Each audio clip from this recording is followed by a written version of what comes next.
നമസ്തേ പ്രിയമുള്ള പ്രേക്ഷകരെ, നാം ഇവിടെ ചർച്ച ചെയ്യുന്നു ശ്രീ വേദവ്യാസനാൽ വിരചിതമായ ഭഗവത്ഗീതയിലെ കർമ്മയോഗം എന്ന 3-ാമത്തെ അധ്യായത്തിലെ 39-ാമത്തെ ശ്ലോകം.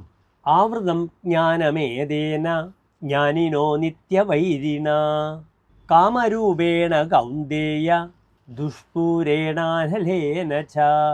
ഇനി ശ്ലോകത്തിൻ്റെ പദച്ഛേദം ശ്രദ്ധിക്കുക. ആവൃതം ജ്ഞാനം ഏതേന ജ്ഞാനിനഃ നിത്യവൈരിണ കാമരൂപേണ കൗന്ദേയ ദുഷ്പൂരേണ അനലേന ച. ഇനി ഈ ശ്ലോകത്തിൻ്റെ അന്വയം ശ്രദ്ധിക്കുക. ഹേ കൗന്ദേയ, ജ്ഞാനിനഃ നിത്യവൈരിണ ദുഷ്പൂരേണ അനലേന ച കാമരൂപേണ ഏതേന ജ്ഞാനം ആവൃതം.